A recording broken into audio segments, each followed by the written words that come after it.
Hello दोस्तों, एक बार फिर से आप सभी का स्वागत है एजुकेशन बाइट पर। साइंस की लास्ट क्लास में हमने मृदा के प्रकार और मृदा अपरदन देख लिया था। ठीक है, इससे पहले हम सौर मंडल का जो भी था आपका नासा वगैरह सब कंप्लीट कर चुके हैं। अगर आपने वीडियो नहीं देखी तो आप चैनल पर जाकर देख सकते हैं। आज की क्लास में हम फसल पढ़ेंगे। फसल चक्रण क्या होता है, फसलें कितने प्रकार की होती हैं, नकदी फसलें क्या होती हैं। ठीक है, फसल चक्रण से आपका क्वेश्चन पूछा भी गया है। तो अब फसल से स्टार्ट करते हैं कि फसल होता क्या है। तो फसलें क्या होती हैं कि एक साथ एक ही स्थान पर उगाए गए एक ही जाति के पौधे के समूह को क्या करते हैं, फसल कहते हैं। मान लो एक ये भूमि है कोई आपकी, और इस भूमि पर क्या है कि एक ही साथ हम एक ही प्रकार के पौधे, जैसे गेहूँ है तो गेहूँ ले लिया हमने। ठीक है, तो पूरे एरिया में हमें क्या करना है, गेहूँ को ही उगाना है। ठीक है, गेहूं का ही पौधा लगाना है। ठीक है, पूरे में तो वो जो होगा वो क्या कहलाएगा, इतने पूरे एरिया में गेहूं करना वो फसल कहलाएगी। ठीक है, कोई भी जो एरिया है उस एरिया में एक साथ एक ही प्रकार के पौधे लगाना। ठीक है, जैसे मान लो चना का लगा दिया या मटर का, तो वो क्या कहलाएगी, वो फसल कहलाएगी कि चना की फसल है, मटर की फसल है, ठीक है, गेहूँ की फसल। ठीक, इस तरीके से। अब फसलें को प्रकार देखते कि फसलें होती कितने प्रकार की हैं। तो ऋतुओं के अनुसार, ठीक है, या बोल सकते हैं बोने के जो इनका टाइम होता है, बोने का समय, उसके अनुसार जो फसलें हैं वो 3 प्रकार से बांटी गई हैं आपकी। ठीक है, सभी जानते होंगे कौन कौन सी, खरीफ, रबी, जायद। ये मैंने इसलिए ऐसे लिखा है कि हमारा जो एक तरीके से स्कूल जाने का है, गर्मी के बाद जो स्कूल खुलते हैं वो कब से खुलते हैं आपके, जुलाई से खुलते हैं ना। तो इसीलिए मैंने खरीफ की लिया है, हम जुलाई से याद करेंगे। ठीक है, यानी कि जून जुलाई में किसको बोया जाता है, खरीफ की फसल आपकी बोई जाती है। ठीक है, जब खरीफ की फसल की कटाई हो जाएगी अक्टूबर के लगभग, तब आपकी कौन सी बोई जाएगी, रबी की फसल बोई जाएगी। ठीक है, और जब रबी की फसल की कटाई हो जाएगी मार्च अप्रैल में, तो कुछ समय के लिए आपकी कौन सी फसलें बोई जाती हैं, जायद की। ठीक है, मार्च से लेकर जून तक आपकी रहती है लगभग। ठीक है, तो वो आपकी होती है जायद की तो सबको याद होगी। खरीफ और रबी की जो बोने का टाइम होता है इसमें भूल जाते हैं।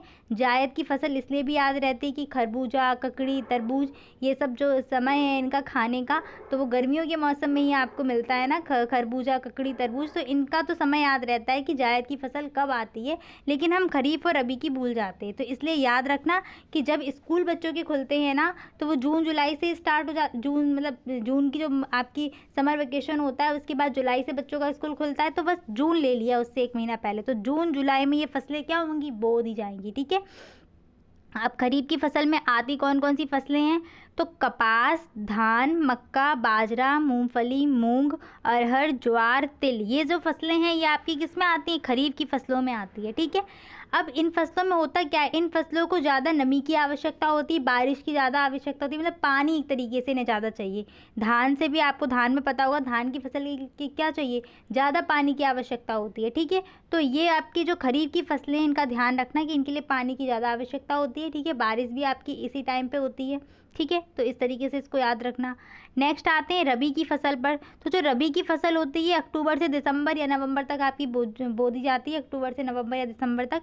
ठीक है, इसमें आपकी कौन कौन सी फसलें आती हैं, तो गेहूँ आता है, जौ, चना, मटर, बरसीम, सरसों आदि। ठीक है, ये सारी फसलें आपकी किस में आएंगी, रबी में आएंगी। अब आपसे क्वेश्चन कैसे पूछा जाएगा, तो क्वेश्चन ऐसे पूछा जाता है कि निम्नलिखित में से कौन सी रबी की फसल नहीं है या कौन सी रबी की फसल है। तो वहाँ पर आपको ऑप्शन दे दिया जाएगा, गेहूँ, चना, मटर या फिर इनमें से कोई नहीं, तो आपको उसमें से चूज़ करना होगा। ठीक है, अगर पूछा जाता है कि रबी की फसल कौन सी है, तो गेहूँ, चना, मटर ऑप्शन दे दिया, उपर्युक्त सभी, तो आपको उपर्युक्त सभी चूज़ करना होगा। ठीक है, इस टाइप से क्वेश्चन आते हैं आपको। इन फसलों के जो प्रकार हैं, मतलब प्रकार क्या है, इनमें जो एग्जाम्पल हैं, जैसे खरीफ में क्या है, कपास, धान, मक्का, बाजरा, मूंगफली, मूंग, अरहर, ज्वार, तिल, इनको अच्छे से याद कर लो।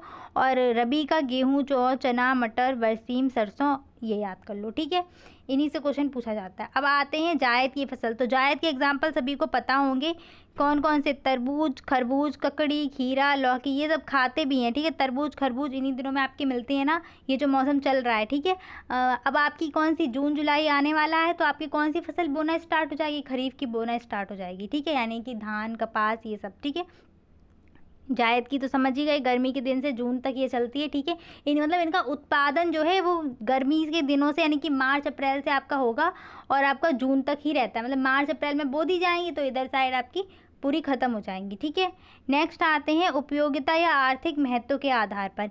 ये कुछ अन्य प्रकार से डिवाइड कर दिया है, मतलब कि जैसे दलहन फसलें आपने सुनी होंगी, दाल वाली, तिलहन मतलब जिनसे तेल निकाला जाता है, तो उस हिसाब से इन फसलों को डिवाइड कर दिया गया है। ठीक है, तो अन्न या धान्य फसलें मतलब जो अनाज बोला जाता है, अनाज वाली फसलें कौन कौन सी हैं? गेहूँ, जौ, चना, मक्का, ज्वार, धान, बाजरा। ठीक है, ये आपका अन्न फसलें या धान्य फसलें बोली जाती हैं। नेक्स्ट आता है तिलहनी फसलें या तिल वाली फसलें। ठीक है, जिनसे तेल निकलता है। इन फसलों के नीचे आप लिख भी सकते हैं, वैसे मैं तो इतना सोच के चल रही हूँ कि आपको इतना तो नाम से ही क्लियर हो रहा है, तिलहनी फसलें यानी कि तेल वाली। अब इसमें कौन कौन सी, जो जिन जिन बीजों से आपका तेल निकलता है, यानी कि जिनसे आपको तेल मिलता है, कौन कौन सी आ जाएंगी? सरसों आ जाएगी, सरसों का तेल आता है। ठीक है, सोयाबीन का तेल आता है। ठीक है, ऐसी तिल का तेल भी आता है, मूंगफली का तेल भी आता है अलसी और अरंडी, इसको याद कर लेना। ठीक है, ये दो नहीं पता होंगी, और जो गांव से बच्चे जुड़े हुए होंगे उनको तो, उनके लिए तो ये चैप्टर बहुत इजी है, फसल वाला पूरा बहुत इजी चैप्टर है।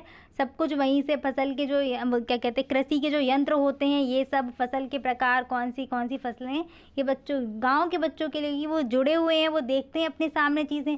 ठीक है, तो उन्हें याद बनी रहती हैं। और जो शहर के बच्चे हैं उनका क्या है कि उनमें अधिकतर बच्चों को नहीं पता होती, लेकिन कुछ बच्चे तो जानते होंगे। ठीक है, तो फिर भी अगर नहीं पता है तो आज से लर्न कर लीजिए कि तिलहनी फसलें क्या होती हैं, जिनसे तेल निकाला जाता है। ठीक है, और तेल किन किन से निकाला जाता है? सरसों से, मूंगफली से, सोयाबीन से, तिल से, अलसी से। जिन जिन के तेल आपको आते हैं ना, तो उनकी जो फसलें होती हैं वो तिलहनी फसलें आती हैं। अब दलहनी फसलें में क्या होती हैं?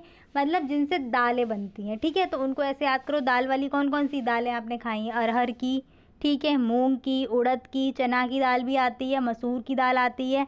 ठीक है, तो ये सारी आपकी कौन सी दलहनी फसलों में आ जाएगी। ठीक है, नेक्स्ट आते हैं रेशेदार फसलें, यानी कि जिनसे आपके रेशे मिलते हैं, फाइबर्स। ठीक है, ये फाइबर्स लिखा हुआ है, एफ बना हुआ है, वो लाइन खींचने में थोड़ा वैसा हो गया, फाइबर्स। ठीक है, तो फाइबर्स में यानी कि जिन फसलों से, यानी कि जिनकी खेती से क्या होगा, आपको फाइबर मिलेगा, मतलब रेशे मिलेंगे, तो वो आपकी कौन कौन सी? जूट, कपास, सनई, पटसन। ठीक है, जूट से भी आपके रेशे मिलते हैं, कपास से तो आपको पता ही है। ठीक है, तो फिर आ जाते हैं मसाले वाली फसलें, तो नाम से ही क्लियर है, यानी कि जो मसाले में यूज़ होती हैं चीज़ें, उन सब की अगर फसलों की बात करें तो वो मसाले वाली फसलें कहलाएंगी। जैसे खाने में जो सब्जी में मसाले पड़ते, कौन कौन से पड़ते हैं? हल्दी, धनिया, मिर्च, सौंफ, ये सब। ठीक है, तो यही सब आपके धनिया, अजवाइन, जीरा, सौंफ, हल्दी, काली मिर्च, तेज पत्ता, ठीक है, और इलायची वगैरह, ये सब क्या है? ये सब मसाले वाली फसलें। ऐसे ही कई सारे प्रकार है फसलों के, कुछ मैंने इंपॉर्टेंट ले लिए थे। अगर आपसे पूछा जाए कि तिलहन फसलें कौन सी होती हैं और दलहन, ये इंपॉर्टेंट बन जाती हैं आपकी। फिर आते हैं हम नकदी फसलों पे। तो ये नकदी फसलें वो फसलें होती हैं जिनसे बेचकर, या जिन फसलों को बेचने के बाद आपको क्या मिले, मतलब पैसा मिले, यानी कि आप वहाँ से क्या हो सके, व्यापार करते हैं जिन फसलों से। ठीक है, तो वो होती हैं आपकी गन्ना, रबड़, इनका व्यापार किया जाता है ना, आयात निर्यात जो जिसे कहते हैं। तो वही है आपका कि जिन फसलों को बेचने के बाद हमें धनराशि प्राप्त होती है या रुपए प्राप्त होता है, तो वो आपका क्या हो जाएंगी? वो नकदी फसलें होंगी। गन्ना, रबड़, कपास, जूट, चाय, कॉफ़ी, तंबाकू। ठीक है, इनसे ऑब्जेक्टिव क्वेश्चन बनता है आपका, बहुत इंपॉर्टेंट है। नकदी फसलें कौन सी होती हैं, तो उनके नाम 2-4 हैं, ये इनके नाम याद कर लीजिए आप। ठीक है, गन्ना, रबड़, कपास, जूट, चाय, कॉफ़ी, तंबाकू। ठीक है, इनको कैश क्रॉप्स नाम से भी क्लियर हो रहा है ना, आप इंग्लिश में नाम देखिए, कैश क्रॉप्स। ठीक है, तो कैश मीन्स क्या होता है? मनी होती है कैश। ठीक है, नेक्स्ट आते हैं फसल चक्रण पर। ये आपका सबसे इम्पॉर्टेंट है, 2 बार पूछा भी गया एग्जाम में, सीधे सीधे 2 नंबर में क्वेश्चन आ जाता है फसल चक्रण से। इस पूरे चैप्टर में अगर आपका इम्पॉर्टेंट है तो मृदा अपरदन से क्वेश्चन सीधे सीधे, मतलब लॉन्ग क्वेश्चन अगर बात करें, शॉर्ट क्वेश्चन लॉन्ग तो आते नहीं है, शॉर्ट आते हैं आपके में 2 नंबर वाले में। तो उसमें आपका मृदा अपरदन और यहाँ से फसल चक्रण, ये दोनों आपके इम्पॉर्टेंट हैं। ठीक है, इनसे क्वेश्चन पूछा जाता है। तो फसल चक्रण क्या होती है? फसल चक्रण में ये होता है कि एक चक्र आपको दिख रहा है ना, चक्र, तो यानी कि एक फसल बोने के बाद फिर दूसरी फसल को बोना। ठीक है, तो अब होता क्या है, ये चीज़ भी ना, भूमि की जो उर्वरा शक्ति होती है उसको ध्यान में रखते हुए फसलें बोई जाती हैं। ठीक है, तो क्या है, किसी खेत में एक निश्चित समय के बाद एक फसल के बाद दूसरी फसल बोने की प्रक्रिया को ही क्या बोलते हैं, फसल चक्रण बोलते हैं। लेकिन क्या ध्यान रखना है इसमें कि ऐसा करना है, लेकिन इसमें चीज़ क्या मतलब किस चीज़ को मेन वो देना चाहिए, तो वो है आपकी कि भूमि की उर्वरा शक्ति नष्ट ना होने पाए। हमें ऐसी फसल बोनी है, मान लो एक निश्चित अवधि के बाद हमें दूसरी फसल तो बो दी, लेकिन वो दूसरी फसल ऐसी होनी चाहिए कि वो भूमि की उर्वरा शक्ति को नष्ट ना करे, बनाए रखे। ठीक है, अगर इसको आसान भाषा में समझें तो फसल को नियत समय के बाद, यहाँ पर लिखना चाहिए के बाद, अदल बदल कर बोना जिससे उर्वरा शक्ति नष्ट ना हो, वही आपका फसल चक्रण कहलाता है। मान लीजिए क्या, जैसे एक ये खेत है, ठीक है, इस खेत में क्या हुआ कि आपने जून से मतलब जून जुलाई में खरीफ की फसल बोई जाती है ना, वहाँ पर आपने बो दी कोई भी खरीफ की फसल, धान बो दिया या मक्का कोई भी बो दिया आपने, ठीक है। उसके बाद जब इसकी कटाई हो जाएगी तो इसके बाद फिर से आपको कौन सी दूसरी कोई फसल बोनी होगी, ठीक है।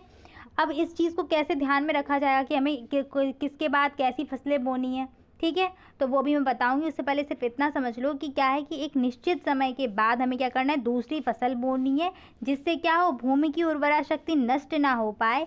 यही क्रिया क्या कहलाती है, फसल चक्रण कहलाती है। एक फसल के बाद दूसरी फसल, ठीक है, अदल बदल कर फसलों को बोना। अब देखो होता क्या है, सबसे पहले हमें क्या ध्यान, मतलब अदल बदल कर फसल बो रहे हैं तो कैसे फसलें बोएंगे। अगर हमने गहरी जड़ों वाली फसल पहले बो दी तो हमें उसके बाद कैसी जड़ों वाली बोनी है, उथली, यानी कि कम गहरी जड़ें जिसकी हों फसल की, वो बोनी चाहिए, ठीक है। फलीदार के बाद कौन सी फसलें बोनी है, फलहीन फसल बोना, ठीक है। ऐसी अधिक पानी चाहने वाली फसल के बाद कौन सी फसल बोनी चाहिए, कम पानी चाहने वाली। अधिक मतलब जिसमें अधिक खाद वगैरह लगती है वो वाली फसलें अगर बो दी है तो उसके बाद कैसी, कम खाद वाली बोनी चाहिए, ठीक है। इन चीज़ों को ध्यान रखना चाहिए फसल चक्रण में, ठीक है। यही फसल चक्रण है, जिससे क्या है कि भूमि की जो उर्वरा शक्ति है वो बनी रहेगी, मिट्टी की जो पैदावार जिसमें होगी ना फसल की, तो वो जो शक्ति होती है मिट्टी की वो बनी रहेगी, ठीक है। अब आते हैं कृषि के ऊपर कि आखिर कृषि क्या होती है, एग्रीकल्चर जिसको बोलते हैं इंग्लिश में। तो एग्रीकल्चर जो शब्द है वो लैटिन भाषा का शब्द है, ठीक है, जो एग्रीक और कल्चरा शब्द से बना है, ठीक है। इसमें एग्रीक का मतलब होता है मृदा और कल्चरा का मतलब होता है कर्षण।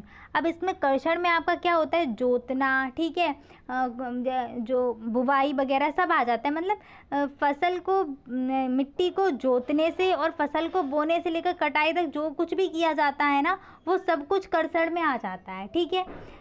तो वही क्या कहलाएगा, यानी कि अब आप यहाँ से समझ लो मृदा का कर्षण ही क्या है, कृषि होती है, ठीक है। अब इसको समझ लीजिए, भूमि को जोतकर बीज बोकर अनाज उत्पन्न करने की प्रक्रिया ही कृषि या खेती कहलाई जाती है, ठीक है। कर्षण शब्द को आप समझ गए, यानी कि मिट्टी को जोतकर उसमें बीज बोना और फिर बीज बोने के बाद जब फसल वगैरह निकलेगी तो उसके बीच में जितनी भी क्रियाएं करी जाएंगी, उसमें सिंचाई वगैरह सब कुछ आ जाएगा कर्षण में, ठीक है। तो कृषि क्या होती है कि भूमि को जोता, जोतने के बाद हमने उसमें बीज डाला, ठीक है, बीज डालने के बाद जो भी उससे फसल बनी, अनाज निकला, यही पूरी प्रक्रिया होती है खेती या फसल कहलाती है, ठीक है। अब उत्तम फसल यानी कि अच्छी फसल हो, इसके लिए हमें क्या क्या पॉइंट ध्यान में रखने चाहिए। तो पहला है कि सर्वप्रथम खेत में हल चलाकर मृदा को पलटना, मतलब मृदा का पलटना का मतलब ये कि उल्टा पुल्टा करना। और ऐसा कब होता है, जब हम खेत जोतते हैं, खेत जब हम जोतते हैं तो मृदा कैसी हो जाती है, मिट्टी भुरभुरी हो जाती है, यानी कि जो नीचे की मिट्टी है, जैसे एकदम जो मिट्टी बिछी हुई है ना उसमें परत के रूप में, वो क्या होगी, ऊपर नीचे हो जाएगी ना मिट्टी, तो इसी को बोलेंगे मृदा का पलटना, ठीक है। तो खेत जोतने से क्या हुआ कि जो मिट्टी होगी वो ऊपर नीचे हो जाएगी और कृषि के योग्य मिट्टी बन जाएगी, ठीक है। तो फर्स्ट पॉइंट यही है कि सर्वप्रथम खेत में हल चलाकर मृदा को पलटना, जिससे कि मृदा कैसी हो जाए, कृषि के योग्य हो जाए। नेक्स्ट क्या है, बीज बोने से पूर्व खेत में खाद पोषक तत्व मिलाना, ठीक है। तो जब मृदा को हम उलट पुलट कर लेंगे, यानी कि खेत जोत लेंगे, उसके बाद हम क्या करेंगे, उसमें खाद वगैरह जो भी हमें डालनी होगी, पोषक तत्व, वो सब हम डाल देंगे। उसके बाद हम बीज बोएंगे इसमें, ठीक है। बीज में भी ये चीज़ आपको ध्यान रखनी होगी कि बीज क्या होने चाहिए, स्वस्थ बीज बोल सकते हो या सही बीज होना चाहिए, खराब बीज नहीं होने चाहिए, मतलब घुने वगैरह हुए बीज, तो वो क्या होंगे, जो अस्वस्थ या खराब बीज होंगे, तो फिर उन्हें बोने से कोई फ़ायदा ही नहीं है, फसल अच्छी नहीं होगी ना। फिर नेक्स्ट क्या है, समय समय पर सिंचाई, वो भी कैसे, आवश्यकता अनुसार, जितनी ज़रूरत पड़ेगी फसल को हमें उतनी ही सिंचाई करनी है, ठीक है। तो समय समय पर आवश्यकता अनुसार क्या करना है, सिंचाई करनी है, ठीक है। सूक्ष्म जीव जैसे बैक्टीरिया, वायरस, कई सारे रोग होते हैं ना फसलों में, तो वो बैक्टीरिया वायरस के कारण होते हैं ना, तो वही सूक्ष्म जीव, पशु पक्षी, रोगों से फसल की क्या करनी चाहिए, सुरक्षा, तभी तो अच्छी फसल प्राप्त होगी। फिर नेक्स्ट क्या है, उचित वैज्ञानिक तरीके अपनाना चाहिए। ठीक है, अगर आवश्यकता पड़ रही है तो हमें कि जो भी वैज्ञानिक आजकल तरीके जिनसे क्या है फसल की पैदावार अच्छी होती है। ठीक है, और क्या होती है, आसानी होती है खेती करने में। नेक्स्ट क्या है, फसल की कटाई के बाद क्या करना चाहिए, भंडारण की उचित प्रबंध। ठीक है, फसल को जब हम काट लेंगे उसके बाद क्या, भंडारण मीन्स उसको एकत्र भी तो किसी एक जगह करेंगे, तो जहाँ एकत्र करेंगे वहाँ पर क्या होना चाहिए, वो जगह भी तो अच्छी सही होनी चाहिए, वरना क्या है, फसल अगर हमने काट के सब एक जगह भर दी, वहाँ पे चूहे वगैरह पहुँच गए तो क्या, जो भी अनाज रखा हुआ है सब कुछ खराब कर देंगे वो। ठीक है, तो फसल के काटने के बाद क्या, भंडारण की भी उचित व्यवस्था यानी कि उचित प्रबंध करना चाहिए। नेक्स्ट आते हैं अच्छे भंडार गृह की व्यवस्था, मतलब विशेषता, यानी कि जो भंडार गृह है आप समझ गए, जहाँ पर क्या हुआ, अनाज को कई मात्रा में, यानी कि बहुत बड़ी मात्रा में रखा जाएगा, वो भंडार गृह हो जाएगा। ठीक है, और अपने जैसे छोटी मात्रा में भी रख सकते हो, वो बात की बात है, लेकिन क्या भंडार गृह में क्या है कि अनाज एक तरीके से स्टोर करके रखा जाता है, एकत्र करके रखा जाता है। ठीक है, अब भंडार गृह यानी कि अनाज को अगर सुरक्षित रखना है भंडार गृह में, तो उसके लिए हमें कुछ प्रबंध भी तो करना होगा कि भंडार गृह कैसा हो कि हमारा अनाज सही बना रहे उसमें। तो पहला क्या है, हवा पानी से सुरक्षित हो। ठीक है, पानी वानी उसमें ना जाए वरना अनाज सड़ जाएगा, ख़राब हो जाएगा। नेक्स्ट क्या है, ताप नमी में जो परिवर्तन होता है ना, मौसम में परिवर्तन होते हैं ना आपके, तो ताप नमी से जो परिवर्तन होगा उससे भी सुरक्षा दे सके। ठीक है, कभी बहुत नमी वाला मौसम हो रहा है, कभी बहुत ज़्यादा गर्मी हो रही है, तो वो मौसम में परिवर्तन हो रहा है ताप और नमी में, उससे क्या है, वो अनाज को सुरक्षा देने वाला जो हो ग्रह, वो सुरक्षा दे सके उसको। गर्म हवा को बाहर निकालने के लिए उचित व्यवस्था होनी चाहिए उसमें। ठीक है, नेक्स्ट क्या है, पक्के बने होने चाहिए जिससे क्या हो, उनकी सफाई होती रहे। ठीक है, आसानी से साफ कर सकें उसको। नेक्स्ट क्या है, चूहे के प्रवेश को रोकने के लिए चिकनी व चपटी कॉलर बना देनी चाहिए, जो किनारे चारों तरफ, जैसे मान लो ये रूम है कोई भी भंडार गृह है, तो इसके चारों तरफ क्या करना चाहिए, चिकनी और चपटी कॉलर, यानी कि जो बोलते हैं ना एक मेड़ टाइप की मान लो आप, तो जिससे क्या है कि चूहे अंदर प्रवेश ना कर पाए। ठीक है, तो वो बना देना चाहिए। ये क्या है, भंडार गृह की विशेषता हो जाएगी। ठीक है, तो आज हमने क्या क्या पढ़ लिया, फसल पढ़ ली, फसल चक्रण पढ़ लिया, फसल के प्रकार पढ़ लिए। ठीक है, इतना कंप्लीट कर लिया। अब नेक्स्ट क्लास में हम क्या पढ़ेंगे कि जुताई, यानी कि मतलब फसल को जोतते हैं ना, भूमि को जोतेंगे, फिर भूमि जोतने के बाद उसमें क्या करेंगे कि हम उसमें फसल को बोएंगे, यानी कि फसल बोने से मतलब है कि बीज को बोएंगे। ठीक है, बीज बोएंगे, सिंचाई करेंगे। ठीक है, तो बीज बोने की प्रक्रिया कितने प्रकार की होती है ये सब पढ़ना है, सिंचाई कितने प्रकार की, कितनी विधियों द्वारा करी जाती है ये सब पढ़ना है। ठीक है, और कीटनाशक जो दवाइयाँ होती हैं उनसे फसलों को कैसे बचा सकें। और उसके बाद एक आपका इम्पॉर्टेंट टॉपिक है, जो कृषि के जो इम्पॉर्टेंट यंत्र है ना, वो मैं आपको नेक्स्ट क्लास में करवाऊँगी। ठीक है, परेशान नहीं होना है, धीरे धीरे होता रहेगा। ठीक है, नोट्स बनाने में थोड़ा टाइम लगता है, पिक्चर मुझे मिली नहीं, उसकी जो भी यंत्र हैं उनकी इमेज मुझे नहीं मिली, वरना आज की वीडियो में ही मैं वो करवा देती, वो वाला टॉपिक भी आपका। ठीक है, तो नेक्स्ट क्लास में कृषि यंत्र वाला टॉपिक आपका करा देंगे और ये चैप्टर ख़त्म हो जाएगा। ठीक है, जितना हो रहा है आपका धीरे धीरे उसको अपना देखते हुए लर्न करते हुए चलिए। ठीक है, thanks for watching and please like share and subscribe my channel. Bye bye, take care.